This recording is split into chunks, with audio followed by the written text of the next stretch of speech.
bersuara, surga pun bernyanyi, kemuliaan di tempat maha tinggi, dan damai sejahtera di antara manusia yang hidupnya berkenan kepadamu.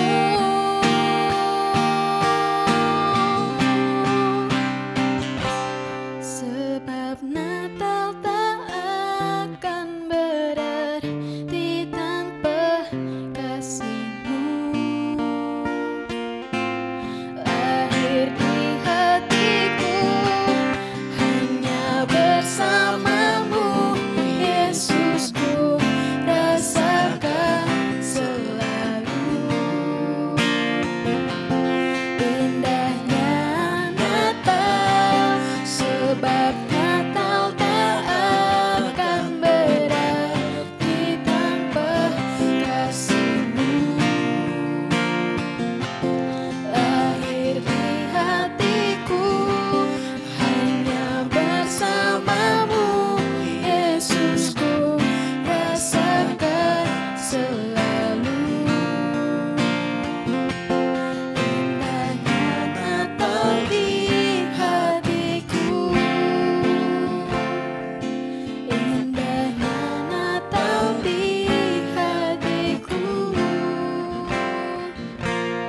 Indahnya Natal di hatiku.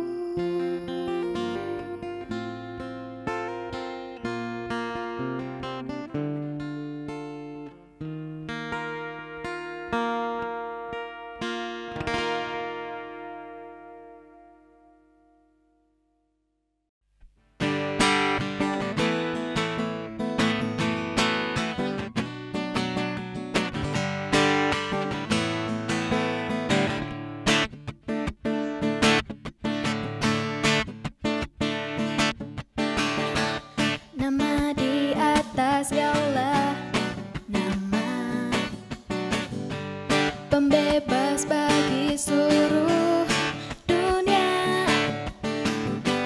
Kebesaran kasih-Nya nyata, segala kuasa tunduk dalam namanya. Nama yang diberikan kepadanya, bertekuk lutut semua lawan-lawannya. Tak ada nama lain yang diberikan, yang olehnya kita diselamatkan. Penasihat ajaib, Allah yang perkasa, Bapa yang kekal, Raja damai. Penasihat ajaib, Allah yang perkasa, Bapa yang kekal, Raja damai.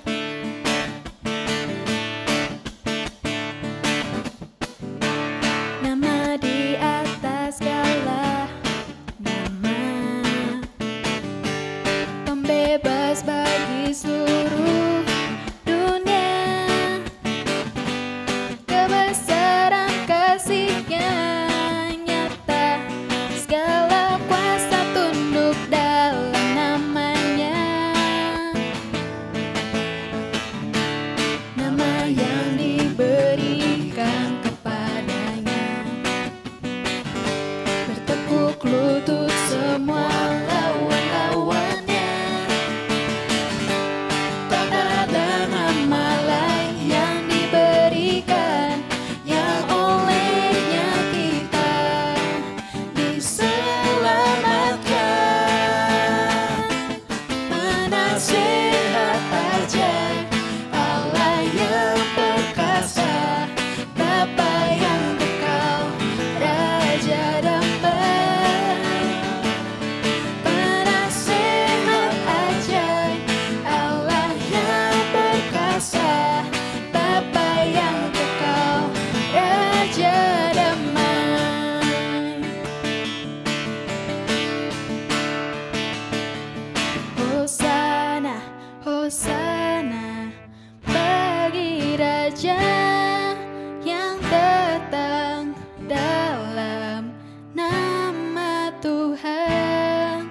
Hosana, Hosana, Hosana, serukanlah namanya.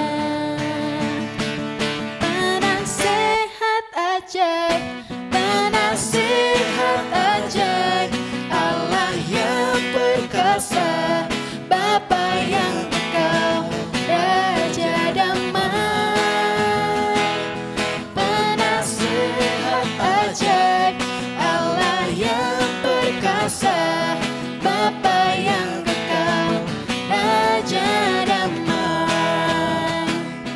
Bapa yang kekal, Raja damai. Bapa yang kekal, Raja damai.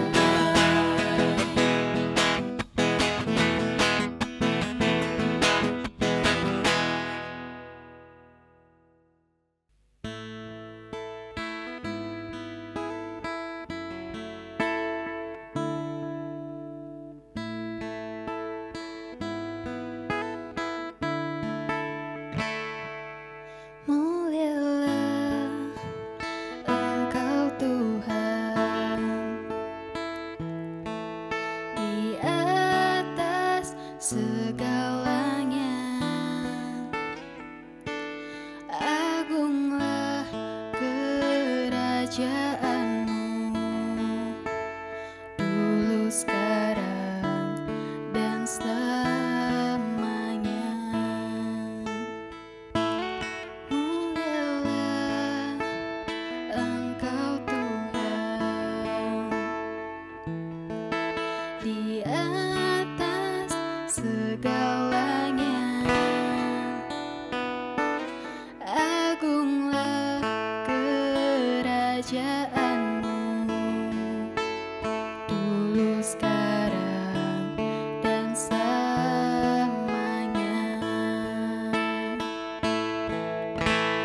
Kemuliaan bagimu di tempat maha tinggi,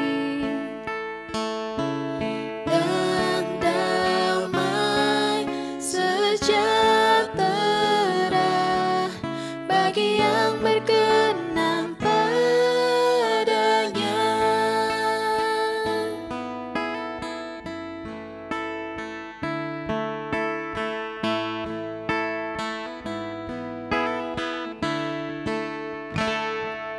Mulialah Engkau Tuhan di atas segalanya. Agunglah kerajaanmu dulu, sekarang, dan selamanya.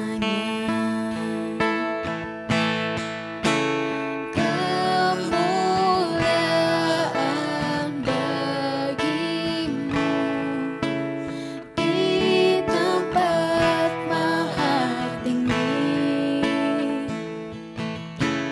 dan damai sejahtera bagi yang berkenan padanya.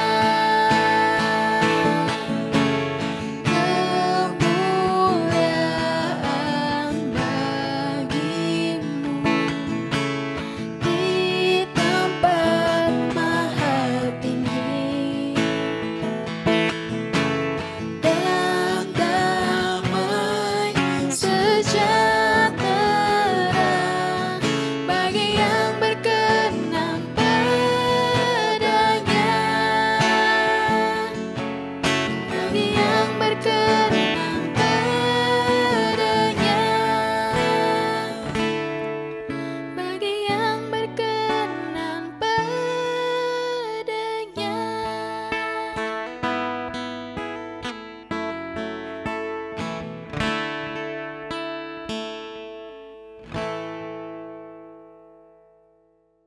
Shalom teman-teman yang sudah pulang, selamat pagi, selamat siang, selamat malam untuk semua yang menyaksikan ibadah online hari ini. Sebelum kita mendengarkan firman Tuhan, mari kita bersatu dalam doa. Tuhan, terima kasih karena kami bisa menikmati ibadah online hari ini. Sebentar kami akan mendengarkan firman-Mu yang akan dibawakan oleh hamba-Mu. Biar apa yang disampaikan dapat menjadi rema bagi setiap kami. Di dalam nama Tuhan Yesus kami telah berdoa, amin.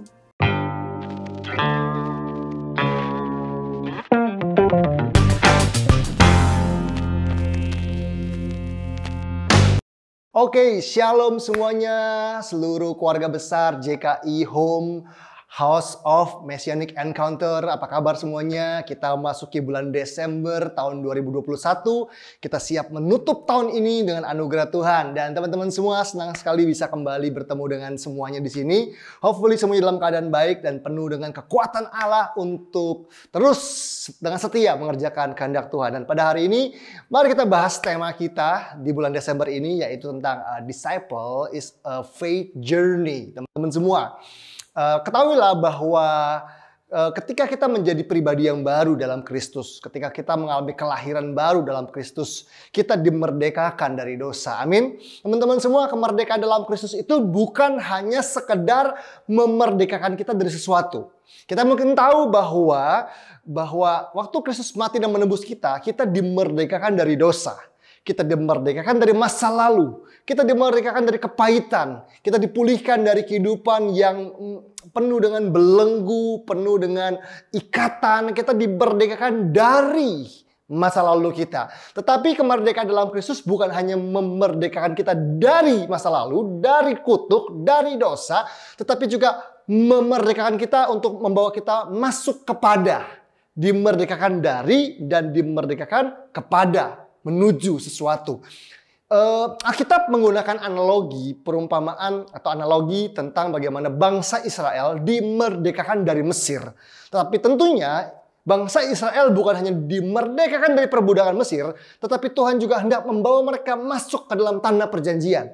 Jadi kalau hari ini kita sebagai umat Tuhan, umat pilihan Allah dimerdekakan dari sesuatu, goalnya Tuhan bukan hanya sekedar membuat kita meninggalkan masa lalu, meninggalkan kehidupan kita yang penuh dengan dosa dan keterikatan dan luka, tetapi juga membawa kita pada sebuah kehidupan yang baru dalam Kristus. Nah, tentunya Tuhan mau kita hidup sebagai disciple, sebagai murid-muridnya, pengikutnya, orang-orang yang berjalan bersama dengan Allah, mengikuti Yesus, menjadi seperti Yesus, supaya kita dibawa kepada sebuah masa depan yang penuh dengan pengharapan, menggenapi seluruh rencana Allah, teman-teman semua. So, karena itu kalau kita hari ini merasa dan tahu bahwa, oh, saya sudah dimerdekakan dari dosa, saya telah mengalami pemulihan, Kak, saya telah ditebus dari cara hidup yang sia-sia. It's good. Tetapi what's next gitu ya. Tapi setelah itu apa? Apakah cukup dimerdekakan saja? Tentunya kemerdekaan dari dosa, belenggu masa lalu, kepahitan, keterikatan, dan semua hal yang buruk yang terjadi dalam hidupnya di masa lalu, itu nggak cukup kalau kita nggak mengarahkan hidup kita kepada kehendak Allah, kepada rencana Allah. So, hari ini kita mau belajar bagaimana menjadi seorang murid itu artinya menjalani sebuah perjalanan iman bersama dengan Kristus. Mari sama-sama kita buka Alkitab kita dari Ibrani pasal yang ke-12. Surat Ibrani pasal yang ke-12, ayat yang pertama dan ayatnya yang kedua, teman-teman semua. Judul perikopnya ialah nasihat supaya bertekun di dalam iman. Alkitab berkata demikian. Karena kita mempunyai banyak saksi, bagaikan awan yang mengelilingi kita, marilah kita menanggalkan semua beban dan dosa yang begitu merintangi kita, dan berlomba dengan tekun dalam perlombaan yang diwajibkan bagi kita. Oke, stop sebentar. Kita coba bahas ayat yang pertama ini dulu, baru nanti kita akan membahas ayat yang kedua. Firman Tuhan mengatakan bahwa kita semua diminta untuk berlomba dengan tekun dalam perlombaan yang diwajibkan bagi kita. Teman-teman semua, menjadi seorang murid Kristus tidaklah berada pada zona yang santai.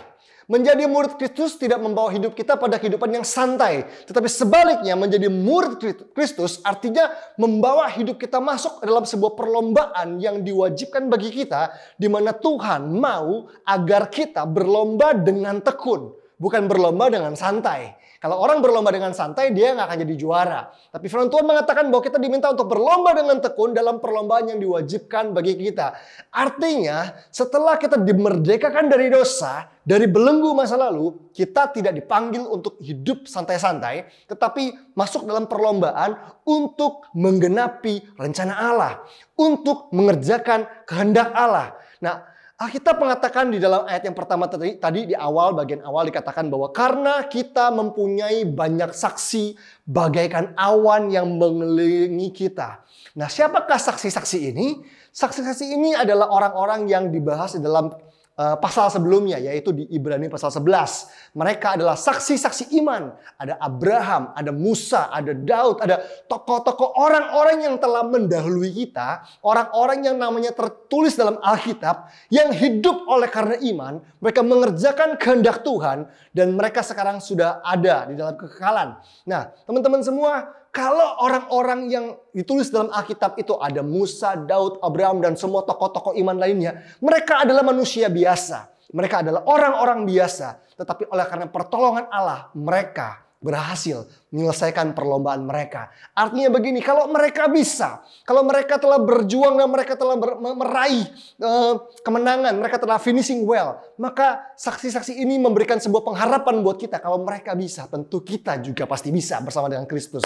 Nah, karena itu ada saksi-saksi yang mengelilingi kita. Dan karena ada pengharapan melihat saksi-saksi tersebut yang telah berhasil menyelesaikan pertandingan mereka, ada pengharapan buat kita. Karena itu apa? Alkitab mengatakan begini, marilah kita menanggalkan semua beban dan dosa yang begitu merintangi kita. Ternyata dalam perjalanan kita, journey of faith kita sebagai disciples, Tuhan menghendaki agar kita menanggalkan bukan hanya beban dan dosa, tetapi gini, semua beban dan semua dosa yang begitu merintangi kita. Kalau kita ingin berlari atau pergi ke suatu tempat dengan cepat, tentunya kadang-kadang ada hal-hal yang bisa menghambat kita, yang begitu merintangi kita sehingga kita nggak sampai-sampai ke tujuan tersebut. Nah, dalam hidup kita sebagai seorang murid Kristus, di mana Tuhan menghendaki kita agar kita menggenapi seluruh rencananya di bumi ini. Ada hal-hal yang menghambat kita, teman-teman semua. Ada hal-hal yang begitu merintangi kita yang Tuhan minta untuk kita menanggalkannya. Menanggalkan itu artinya begini, bukan Tuhan yang ambil beban ini, bukan Tuhan yang ambil dosanya, tetapi kita yang memutuskan untuk melepaskan, membuang semua beban dan dosa. Itu sebabnya perlu ada keputusan dari kita, perlu ada ketegasan dari kita untuk menanggalkan semua beban dan dosa. Apa itu beban? Apa itu dosa? Beban adalah hal-hal tertentu dalam hidup kita yang membuat perjalanan kita atau gerak kita menjadi lambat. Teman-teman, kalau kita pergi ke suatu tempat dan kita bawa barang tuh terlalu banyak gitu ya, misalnya pergi liburan ke luar negeri, koper kita besar-besar banyak dan kita ngangkatnya setengah mati gitu ya. Tentunya itu adalah sebuah beban yang membuat kita bisa bergerak nggak? Bisa, tetapi lambat. Kenapa? Karena bebannya banyak, bebannya berat. Tapi coba ingat-ingat kapan kita pergi ke sebuah tempat tanpa membawa beban yang banyak. Saya kadang-kadang kalau pergi ke luar kota cuma 2 hari gitu ya. Hari ini berangkat, besok pulang gitu. Cuma 2 hari 1 malam. Kadang-kadang saya cuma bawa 1 tas aja. Tas ransel yang isinya ada laptop di situ. Ada tab di situ. Ada baju secukupnya di situ. Geraknya lebih cepat. Tapi kalau saya udah bawa koper sampai 2, tas 1. Wah udah beratnya, bebannya lebih lambat. Karena bawaannya banyak. Di airport harus masukin bagasi, harus setelah mendarat harus tunggu bagasi, membawanya dikerek-kerek. Waduh, lambat banget deh. Nah, dalam hidup kita kadang-kadang ada hal-hal yang kita jadikan beban dalam kehidupan kita tanpa kita sadari. Hal tersebut mungkin harusnya nggak perlu jadi beban, tetapi karena sikap yang salah, cara berpikir yang salah, maka hal-hal tertentu bisa menjadi beban dalam kehidupan kita, teman-teman semua. Cara berpikir yang salah, misalnya Tuhan sudah menganugerahkan kepada kita sebuah tempat tinggal yang mungkin sederhana, apartemen yang kecil, rumah yang kecil, tapi kadang-kadang di hati kita jadiin beban tuh. Aduh, aku pengen punya rumah yang gede, aku nggak mau tinggal di sini. Sebetulnya rumah ini udah anugerah buat kita loh, untuk kita syukuri dan kita tinggalkan. Kalau memang belum waktunya, kalau memang belum ada uangnya, ya udah ucapan syukur dan just do your best di tempat yang Tuhan kasih buat kamu. Tapi kadang-kadang kita jadikan beban. Aduh, kita lihat kiri kanan temenku sudah punya ini, kakak sepupuku sudah punya ini. Jadi akhirnya kita menjadikan sebuah beban yang harusnya itu juga beban yang nggak perlu juga dan belum perlu begitu kan. Karena mungkin dengan apa yang ada hari ini, dengan mobil kita yang ada hari ini yang mungkin sederhana gitu ya, tempat tinggalnya sederhana, dengan semua bahkan peralatan kita, misalnya kita bekerja kita punya laptop yang sederhana. Aduh, gue pengen punya MacBook nih. Kalau belum perlu, belum butuh banget dan uangnya nggak ada, nggak usah dijadikan beban.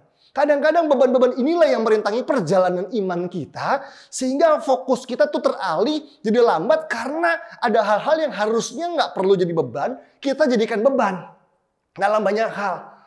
Nah, kita perlu belajar teman-teman untuk menanggalkan semua beban. Apa yang jadi beban dalam hidupmu hari-hari ini? Jangan-jangan sebetulnya hal tersebut nggak perlu jadi beban kalau kita bisa mengubah pola pikir kita. Kalau kita bisa mengubah perspektif kita. Nah, saya juga yakin bahwa kadang-kadang dalam hidup kita ada beban-beban yang memang perlu ya. Beban-beban yang memang sudah seharusnya itu adalah area tanggung jawab kita. Teman-teman yang punya anak gitu ya. Punya anak kecil berkat nggak? Berkat. Tapi beban nggak? Ya beban ya nggak sih punya anak kecil yang rewel, yang kadang-kadang belum mandiri, masih harus diurus ini itunya. Beban nggak? Beban. Tetapi yuk, itu adalah beban yang perlu dan kita harus bertanggung jawab terhadapnya. Mendidiknya dengan baik supaya anak ini nggak jadi beban terus. Karena kalau anak nggak dididik dengan baik, anak ini akan bertambah besar badannya, tapi nggak bertambah besar pemikirannya, sikap hatinya, karakternya. Akhirnya makin dia besar, makin dia ngerepotin. Nah, supaya dia nggak jadi beban, tentunya Allah mengajarkan kita untuk mendidik anak-anak kita dalam jalannya Tuhan, supaya anak-anak kita nggak selamanya jadi beban yang merepotkan dan menghambat kemajuan kita. Justru sebaliknya, anak-anak kita bisa membantu kita, mensupport kita untuk kita mengerjakan kehendak Allah. Artinya intinya adalah dalam perjalanan iman kita, Tuhan mau kita menanggalkan semua beban dan juga semua dosa. Nah, mungkin ada di antara teman-teman yang mungkin masih terikat dengan dosa-dosa moral gitu ya. Dosa-dosa yang berhubungan sama pornografi kah, dengan kebohongan, kecurangan. Mungkin ada yang masih terikat ya dengan hal-hal tersebut, yang praktek bekerja, bisnis masih curang, masih nggak jujur. Yuk, untuk kita hidup sebagai disciple, sebagai murid Kristus dalam perjalanan kita mengenapi rencana Allah, Tuhan ingin agar kita menanggalkan semua beban dan dosa. Kita nggak akan bisa mengenapi rencana Allah kalau kita hidup dalam kecurangan. Kita nggak akan bisa hidup mengenapi rencana Allah kalau kita hidup dalam kebohongan. Kita nggak akan bisa hidup dalam mengenapi rencana Allah kalau kita hidup dalam ketidaksetiaan terhadap pasangan kita. Nah, karena itu tanggalkan semua dosa yang begitu merintangi kita dan hidup dalam kekudusan yang Tuhan anugerahkan buat kita melalui karya salibnya, di mana kita diampuni dosa-dosa kita dan dimampukan oleh Roh Kudus dan firman Tuhan untuk hidup benar, untuk hidup kudus, teman-teman semua. Nah, karena itu tanggalkan semua dosa. Atau mungkin ada di antara kita yang dosanya udah bukan dosa moral mungkin ya. Saya nggak ngerokok, pastor. Saya udah nggak pakai narkoba. Saya nggak pernah main dengan wanita nggak bener. Saya nggak pernah berbohong dan berbuat curang. Iya, tapi mungkin ada kesombongan di hati kita. Mungkin ada iri hati di hati kita dengan tetangga, teman, dan sebagainya. Mungkin ada pikiran-pikiran negatif. Mungkin ada kekhawatiran yang berlebihan yang menguasai hati kita sehingga kita nggak mempercayai Tuhan. Yuk, tanggalkan semua dosa, bereskan dengan pertobatan yang sungguh supaya beban kita ringan, menanggalkan semua beban dan dosa. Kata dosa dalam bahasa Yunani, salah satu kata yang sering dipakai di dalam bahasa Yunani adalah kata hamartia. Hamartia artinya tidak mengenai sasaran, luncas, meleset dari sasaran. Harusnya lurus jadi belok begitu ya. Jadi tahu nggak, beban dan dosa itu membuat apa? Beban itu memperlambat langkah kita dan dosa membuat kita bergerak atau berbelok ke arah yang salah. Jalan kita jadi tersesat. Jalan kita jadi tidak berjalan di dalam track, di dalam rencana Allah, di dalam apa yang Allah kehendaki dalam kehidupan kita. Karena itu dikatakan, yuk tanggalkan semua beban dan dosa yang begitu merintangi kita. Saya berdoa supaya keluarga besar JKI Home dikaruniakan oleh Tuhan ketegasan dan keberanian untuk berkata tidak dan membuat keputusan untuk menanggalkan semua beban dan dosa yang begitu merintangi. Kita udah mau masuk tahun 2022 nih. Jangan hidup sama seperti tahun-tahun sebelumnya, teman-teman semua. Anugerah Tuhan begitu besar. Ada hal-hal besar yang Tuhan mau curahkan dalam kehidupan kita. Ada hal-hal besar yang Tuhan mau lepaskan dalam kehidupan kita. Ada hal besar yang Allah ingin pakai kita di situ. Karena itu tanggalkan semua beban dan dosa yang begitu merintangi kita supaya kita bisa berlomba dengan tekun dalam perlombaan yang diwajibkan bagi kita. Yuk, Teman-teman semua, beranilah buat keputusan yang tegas hari-hari ini. Dan kita lanjut ke ayat yang kedua dalam Ibrani pasal 12 ayat yang kedua. Dikatakan begini, marilah kita melakukannya dengan mata yang tertuju kepada Yesus, yang memimpin kita dalam iman, dan yang membawa iman kita itu kepada kesempurnaan. Dan yang dengan mengabaikan kehinaan tekun memikul salib, ganti sukacita yang disediakan bagi Dia yang sekarang duduk di sebelah kanan tahta Allah. Nah, di dalam ayat ini, di dalam ayat kedua ini, kalau bicara soal the faith journey ya, atau perjalanan imannya seorang murid, maka kita perlu tahu ada 4 hal yang kita perlu tahu, 4 hal yang kita perlu bangun, 4 gaya hidup yang perlu kita bangun supaya kita bisa menjalani perjalanan iman kita sebagai seorang murid. Nah, yang pertama adalah di ayat yang kedua tadi katakan, marilah kita melakukannya dengan mata yang tertuju kepada Yesus. Nah, gaya hidup pertama atau cara hidup yang pertama yang harus dimiliki oleh seorang murid untuk bisa melakukan perjalanan iman, menggenapi rencana Allah di bumi ini adalah fokus pada karakter Allah. Fokus pada pribadi Allah. Dikatakan marilah kita melakukannya dengan mata yang tertuju kepada siapa? Kepada Yesus. Bukan kepada berkat-berkatnya Yesus, bukan. Tapi pada pribadinya. Nah, mata kita atau mata hati kita harus tertuju, harus fokus kepada pribadi Yesus. Teman-teman semua, yang namanya faith, yang namanya iman itu adalah fokus percaya pada pribadi Allah, bukan pada percaya pada sesuatu. Ada anak-anak muda, ada orang-orang Kristen yang kadang-kadang bilang, "Kak, saya percaya bahwa tahun depan saya akan menikah. Kak, saya percaya bahwa tahun depan saya beriman, bahwa tahun depan saya akan punya mobil baru." Gitu ya. Saya percaya bahwa tahun depan saya akan liburan ke Eropa. Itu bukan iman. Walaupun itu bisa mungkin kita kategorikan sebagai pengharapan. Karena iman itu fokusnya bukan hasilnya. Bukan ke Amerikanya atau ke Eropanya, bukan menikahnya, bukan mobilnya. Tetapi iman adalah mempercayai karakter Allah. Iman adalah mempercayai sifat-sifat Allah. Mempercayai kasihnya, keadilannya, kemahatauannya, ketegasannya, hikmatnya. Apapun yang Allah putuskan terjadi atau apapun yang Dia putuskan untuk Dia berikan pada kita. Kita meyakini, kita mempercayai itu yang terbaik. Meskipun apa yang Allah berikan mungkin gak sesuai dengan selera kita, gak sesuai dengan apa yang kita harapkan. Tetapi itulah iman. Iman bukan mempercayai sesuatu terjadi. Iman adalah mempercayai sifat-sifat Tuhan, karakter Tuhan, apapun hasilnya teman-teman. Apakah itu sesuai dengan harapan kita? Puji Tuhan, ternyata tahun ini aku bisa menikah. Puji Tuhan, ternyata aku tahun ini bisa punya mobil. Kalaupun sesuai, it's good. Kalaupun tidak sesuai, saya percaya Tuhan tetap baik. Amin. Allah adalah tetap Allah yang bisa dipercaya. Karena Dia adalah Allah yang Maha Kudus. Allah yang Maha Kudus adalah Allah yang bisa dipercaya. That's why mata kita harus tertuju pada Yesus. Jadi kalau kita sedang dalam perjalanan iman nih teman-teman semua, mata kita jangan ke kanan ke kiri ngelihat teman kita, kok dia udah punya ini ya, oh di dalam pelayanan kok dia udah mencapai ini, aku kok belum. Gak usah iri, tetapi biarkan matamu tertuju pada Yesus. Dan bicara soal iman adalah bicara soal mengenal pribadinya, mengenal sifat-sifatnya teman-teman semua. Karena itu yuk prioritaskan waktu untuk mengenal Tuhan lebih lagi. Jangan malas ibadah, jangan malas berdoa, jangan malas belajar firman Tuhan.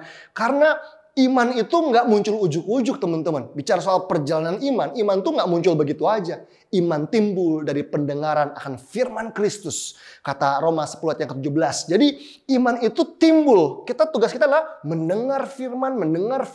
Bahkan bukan cuma firman Tuhan, tapi firman Kristus. Kata Kristus itu punya penekanan pada kerajaannya Tuhan, pemerintahan Allah. Jadi waktu baca firman jangan cuma asal baca. Izinkan firman itu memerintah dalam hidup kita, menguasai kita. Sehingga waktu kita mengizinkan firman itu menguasai kita, iman itu timbul. Bukan kita yang nyelam-nyelam nyari iman.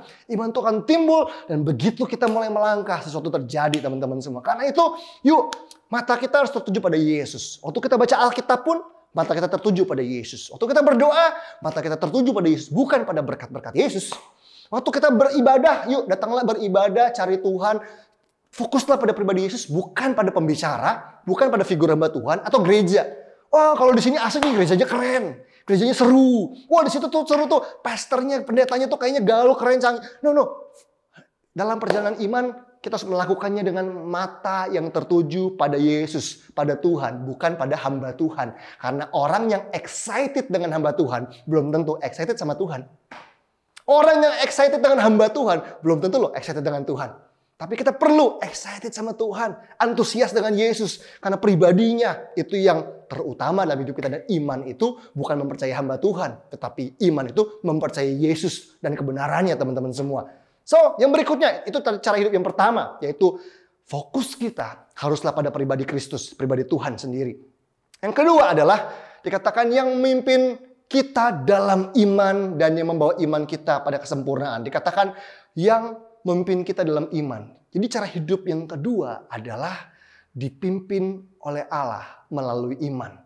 Nah, journey of faith itu kenapa kita perlu iman? Karena iman adalah syarat untuk kita dipimpin oleh Allah. Kalau kita nggak punya iman dan kita nggak mempercayai pribadinya, kita nggak akan bisa dipimpin oleh Allah, teman-teman. Kalau kita belajar kitab-kitabnya Paulus, surat-suratnya Paulus, kita akan menyadari bahwa salah satu inti dari teologi dari Paulus adalah hidup dipimpin Roh Kudus. Salah satunya. Hidup dipimpin Roh Kudus adalah satu cara hidup yang sangat esensial di dalam perjanjian baru. Dan kita orang Kristen tidak hidup menurut hukum Taurat, peraturan Alkitab, tetapi hidup dipimpin Roh Kudus. Waktu kita hidup dipimpin Roh Kudus, maka Alkitab mengatakan bahwa kita menggenapi seluruh isi hukum Taurat. Nah, untuk hidup dipimpin Roh Kudus, kita perlu punya faith, punya iman. Iman bukan sekedar percaya, teman-teman semua. Tapi iman, percaya. Melangkah karena percaya. Percaya karena mengenal. Jadi bicara soal iman, bicara soal pengenalan. Saya tidak akan mudah percaya dengan Pastor Firdi kalau saya tidak mengenal pribadinya. Ketika kami berinteraksi, banyak bergaul, saya makin kenal pribadinya, maka akan mudah buat saya percaya dengan Pastor Firdi. Nah tentunya teman-teman semua, kita nggak akan mudah mempercayai Tuhan. Kita akan mudah mempertanyakan Tuhan dalam segala keputusannya. Kalau kita nggak pernah bergaul dengan dia dan tidak mengenal pribadinya. That's why penting buat kita sebagai anak-anak Tuhan untuk belajar mengenal Tuhan dan mengenal pribadinya. Day by day, every day kita mengenal sifat-sifatnya, karakternya. Sehingga ketika kita berada dalam sebuah situasi yang sulit, ketika kita berada dalam sebuah situasi yang sukar, kita tetap percaya bahwa Tuhan itu baik. Kenapa? Karena kita mengenal dia. Bahkan Paulus mengatakan yang kukehendaki ialah mengenal dia dan kuasa kebangkitannya. Bahkan Paulus rela meninggalkan semua yang dianggap keuntungan di masa lalunya. Dia menganggapnya sampah karena pengenalan akan Kristus itu lebih mulia dari segala sesuatu. So teman-teman semua, kita perlu belajar untuk punya iman supaya Allah bisa memimpin kita. Sama seperti halnya kita pakai GPS. Kalau kita naik mobil, kita pakai Google Map atau pakai GPS. Kalau kita nggak percaya sama Google Map-nya, kita nggak akan nurut, ya nggak sih? Kita pakai Google Map di sebuah tempat yang baru. Saya kadang-kadang pergi ke tempat pelayanan yang saya nggak pernah datang ke situ. Pakai Google Map atau GPS. Terus GPS-nya bilang, turn left. Gitu ya, belok kiri.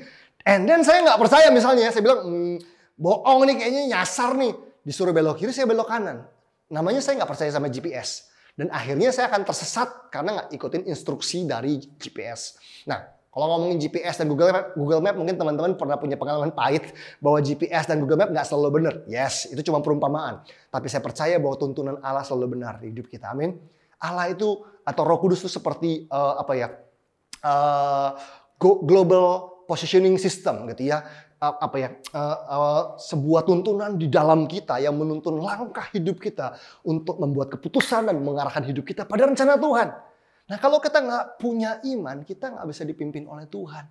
That's why teman-teman, yuk punya iman bukan cuma untuk minta mujizat. Betul bahwa sometimes iman kita mendatangkan mujizat, tetapi iman itu juga diperlukan untuk apa? Untuk kita bisa dipimpin oleh Allah, berjalan dan melangkah dalam kehendak dan rencananya.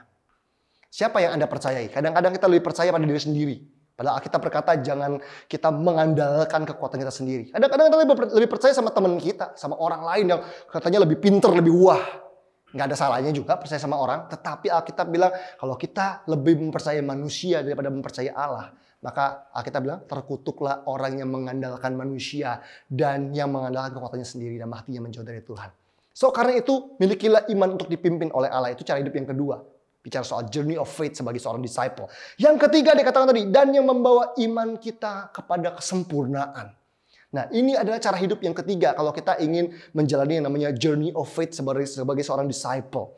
Teman-teman semua.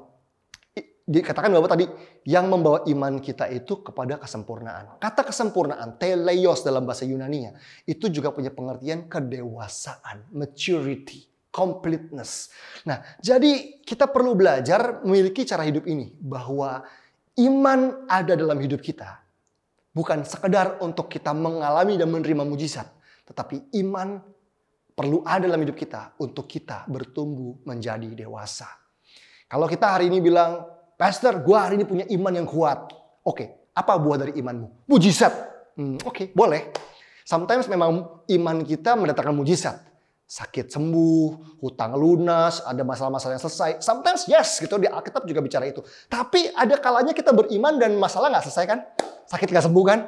Apakah Tuhan jahat karena waktu kita percaya dan beriman sakitnya nggak sembuh, masalahnya nggak beres? Ternyata enggak. Kadang-kadang di balik masalah yang tidak beres oleh karena iman kita, justru disitulah Allah sedang mendewasakan iman kita. Jadi ternyata tujuan dari iman bukan sekedar menerima mujizat teman-teman semua. Tapi sometimes tujuan dari iman adalah ini dia. Ini yang sering kali terjadi. Mendewasakan karakter kita. Satu kali ada seorang anak muda hubungin saya. Dia bilang gini, Kak please berdoa buat saya. Please pray for me. Why? Kenapa?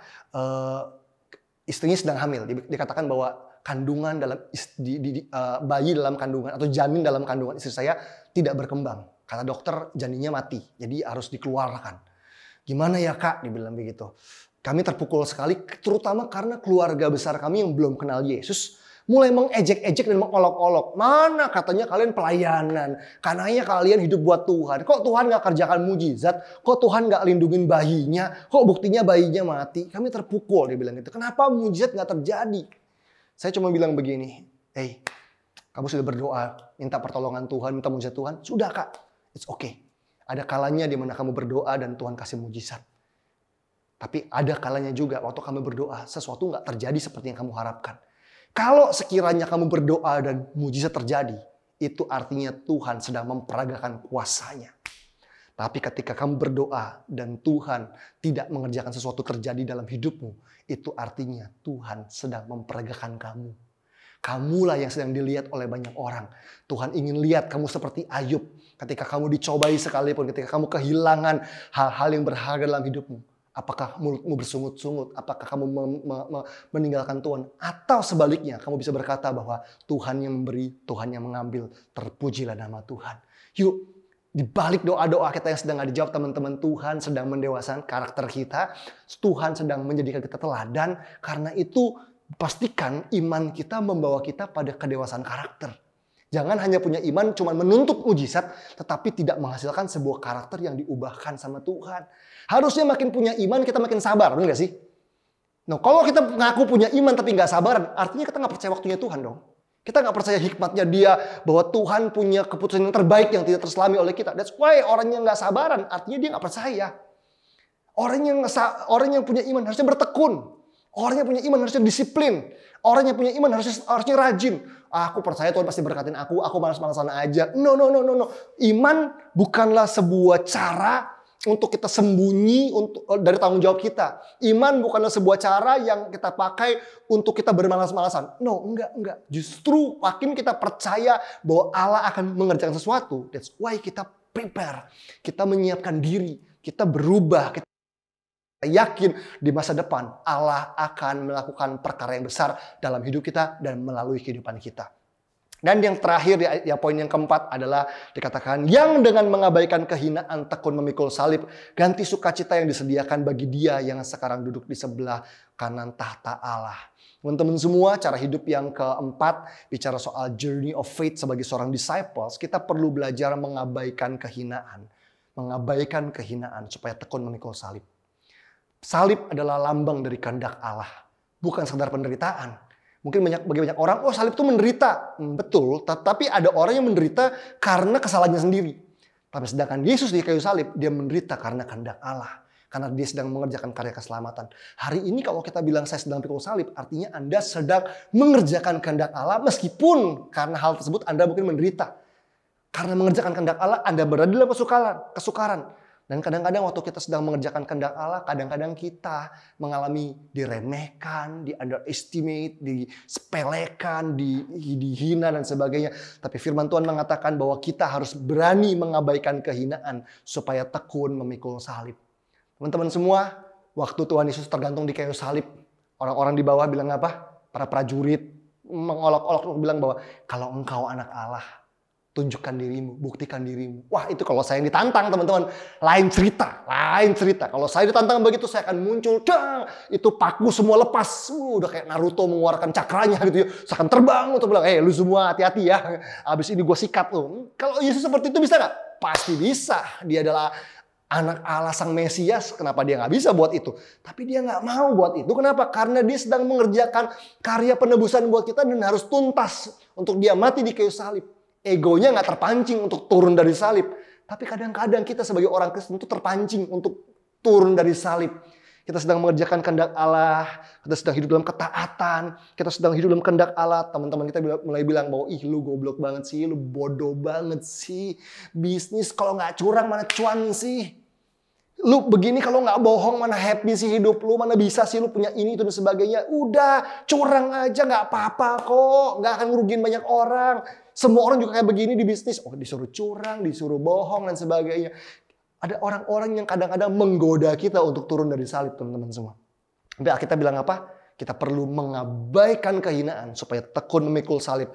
Ganti sukacita yang disediakan bagi dia. Wow, artinya ada sukacita di balik salib yang kita sedang pikul. Waktu kita berani mengabaikan kehinaan. Kalau kita sedang dibawa pertemuan keluarga besar, sadar saudara kita udah punya ini, punya itu. Wah, umur segini gue belum punya apa-apa. Saudara gue udah punya ini, udah punya itu, udah jadi ini, jadi itu. Gue kamu belum apa-apa. Nanti dulu, coba cek hidup kita.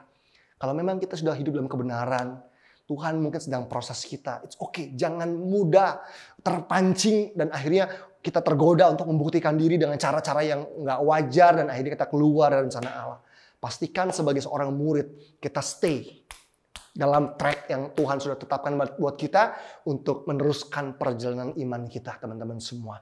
So, kita semua diajak oleh Tuhan untuk masuk dalam perlombaan yang diwajibkan bagi kita, dan Tuhan minta untuk kita berlomba dengan tekun di situ. So, teman-teman semua, saya berdoa supaya seluruh jemaat JKI Home setia dengan setiap proses yang Allah sedang kerjakan dalam hidupnya, dan yuk sebagai murid Kristus bertumbuh yuk, berubah yuk, alamin progres dan kemajuan yuk. Pastikan hidupmu nggak mandek. Sama seperti mobil yang cuma parkir di pinggir tol atau mobil yang parkir di rest area. Yuk, kalau kamu hari ini lelah, capek, ngalamin masalah, jangan berhenti. Tuhan sumber kekuatan akan beri kekuatan buat kamu untuk melanjutkan perjalananmu. Karena Tuhan belum selesai. Tuhan sumber kekuatan akan memampukan kamu untuk berlomba dengan tekun. Moving forward. Nggak cuma moving doang. Apa bedanya bergerak sama bergerak maju? Bergerak itu odong-odong. Bergerak maju itu naik mobil, injek gas, teman-teman. Tahu pernah naik odong-odong ya? Kalau di rumah saya suka ada odong-odong, naik, bayar 2.000, 4.000 gitu ya. Goyang nggak? Iya, goyang kan? Nyanyi lagu anak-anak gitu ya. Biji-bijian. Cuman gini aja. Cuman goyang doang, tapi nggak bergerak maju. Itu odong-odong. Jadi kalau hidup kita cuman sibuk sebagai orang Kristen, wah bergerak ini, itu sibuk pelayanan. Tapi nggak bergerak maju. Itu kayak orang naik odong-odong. Nggak kemana-mana hidupnya. Tapi kalau orang naik mobil gitu ya, udah duduk di bangku supir ya, masukin gigi, injek gas, kita kan bergerak maju. Sebagai anak Tuhan, sebagai murid Kristus, pastikan hidup Anda bergerak maju, bukan cuma bergerak doang kayak odong-odong. Dan saya berdoa biar kita tutup tahun ini dengan baik, dengan penuh ucapan syukur dan pembelajaran, supaya kita semua bisa masuki tahun 2022 dengan antusias dan percaya Allah memimpin kita oleh iman untuk mengerjakan kemajuan-kemajuan yang nyata yang menjadikan kita berkat bagi banyak orang. Amin. Teman-teman semua, mari kita semua buka hati kita untuk kita berdoa. Tuhan Yesus, terima kasih buat firman-Mu. Kami berdoa biar sebagai murid-murid-Mu, kami nggak cuma sadar bahwa kami dimerdekakan dari masa lalu, dari dosa, dari belenggu, keterikatan. Tapi kami juga dimerdekakan menuju sebuah rencana Tuhan yang begitu indah dan besar. Bapak, kami rindu untuk Tuhan pakai kehidupan kami dengan iman kami. Untuk kami punya keberanian dan ketegasan untuk menanggalkan semua beban dan dosa yang begitu merintangi. Dan berlomba dengan tekun dalam perlombaan yang diwajibkan bagi kami. Bapak, ajar kami untuk jadi murid-murid yang punya fokus yang benar, yaitu pada pribadi Yesus. Kami juga menjadi murid-murid yang mau dipimpin oleh Roh Kudus melalui iman kami. Kami juga menjadi murid-murid yang punya iman untuk bukan sekedar untuk mengalami mujizat, tapi juga untuk menjadi dewasa dalam karakter. Dan kami mau jadi murid-murid yang berani mengabaikan kehinaan untuk tekun mengerjakan kehendak Allah memikul salib. Tuhan Yesus, kami sedang ada di penghujung tahun 2021. Kami ingin mengakhiri tahun ini dengan baik, dengan ucapan syukur, dengan pembelajaran, biar semua rasa bersalah, semua kegagalan Tuhan ampuni, dan kami boleh membereskan hati kami di hadapan Tuhan untuk siap memasuki tahun 2022 oleh anugerah Tuhan. Kiranya Tuhan memimpin seluruh keluarga besar JKI Home di tempat ini dan mampukan kami semua menjadi pribadi-pribadi yang berdaya, maksimal, yang terus mengalami kemajuan-kemajuan yang nyata, dan nama Tuhan dipermuliakan. Terima kasih Bapa di surga, kami bersyukur buat hari ini. Di dalam nama Yesus Kristus kami berdoa dan mengucap syukur. Haleluya. Amin.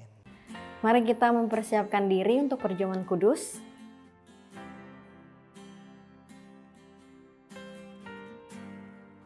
Mari kita angkat roti di tangan kanan kita.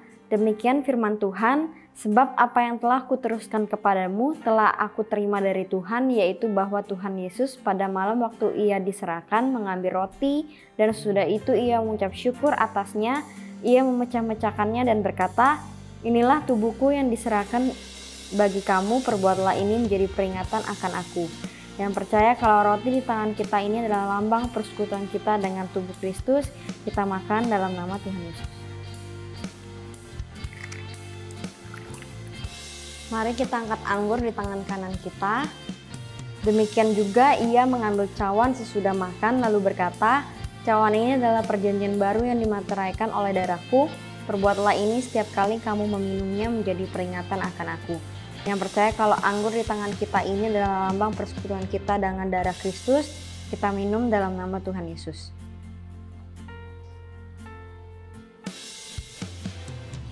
Mari anak-anak yang disayang Tuhan, mari kita nyanyikan doa berkat. Tuhan memberkatimu, Tuhan